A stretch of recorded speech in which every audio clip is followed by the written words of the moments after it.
பிரியமானவர்களே, இன்றைக்கு உலகத்தில் நம்மை சுற்றி நடக்கும் காரியங்களால் நாம் உற்சாகத்தையும் நம்பிக்கையையும் இழந்து பின்வாங்கி போகக்கூடிய சூழ்நிலைக்குள் தள்ளப்படுகிறோம். ஆனால் பரிசுத்த வேதாகமத்தில் 1 சாமுவேல் 30 தாவீது ராஜா மிகவும் நெருக்கப்பட்டான். சகல ஜனங்களும் தங்கள் குமாரர் குமாரத்திகள் நிமித்தம் மன கிளேசமானதினால் அவனை கல்லெறிய வேண்டும் என்று சொல்லிக் கொண்டார்கள். தாவீது தன் தேவனாகிய கர்த்தருக்குள்ளே தன்னை திடப்படுத்தி கொண்டான் என்று பார்க்கிறோம்.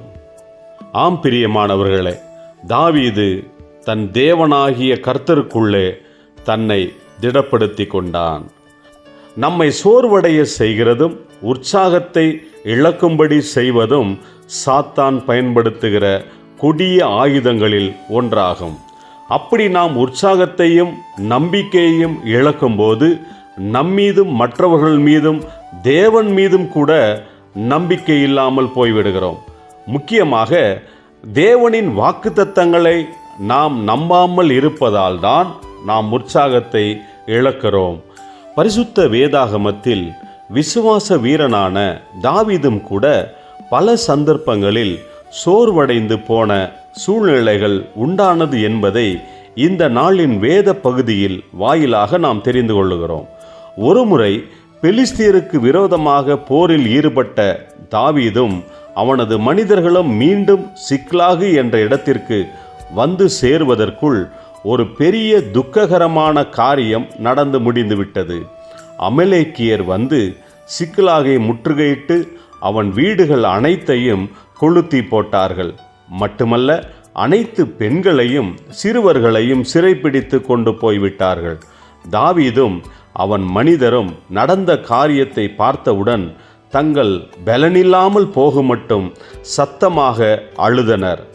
ஆனால் தாவீது இப்படிப்பட்ட இடுக்கண்கள் இழப்புகள் வழியாக கடந்து சென்றாலும் துக்கத்தில் அமிழ்ந்து போய்விடவில்லை.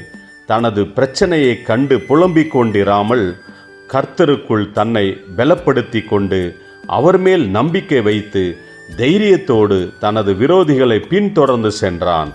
அவர்களை தேவ பலத்தால் தோற்கடித்தான். அமலேக்கியராகிய அவர்கள் எடுத்து சென்ற ஒவ்வொரு பொருளையும் மீட்டு கொண்டான். சிறுவர் முதல் முதியவர் வரை ஆணாகிலும் பெண்ணாகிலும் கொள்ளை பொருளில் ஒன்றாகிலும் மீட்கப்படாமல் விடப்படுவதில்லை. இந்த சம்பவத்தை தான் 1 சாமுவேல் 30 நாம் வாசிக்கிறோம். பிரியமானவர்களே, நாம் ஒருபோதும் உற்சாகம் இழப்பதற்கு இடம் கொடாதிருப்போம்.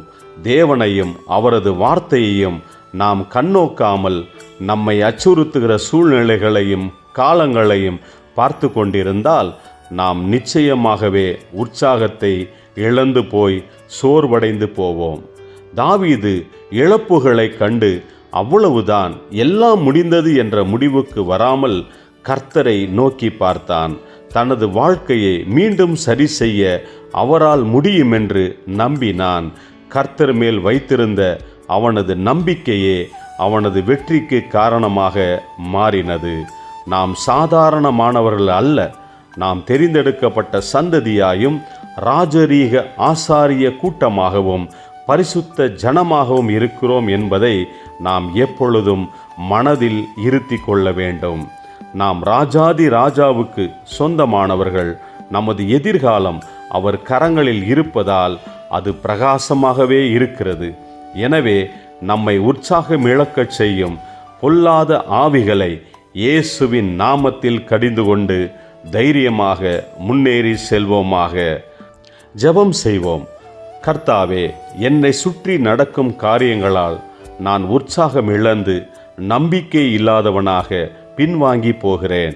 ஆனால் நீரே எனது எதிர்காலத்தை கரங்களில் வைத்துள்ளீர் என்ற நம்பிக்கையோடு முன்னேறி செல்ல உமது வாக்குத்தத்தங்களை பற்றி கொள்ள எனக்கு கிருபையையும் பலனையும் தருவீராக.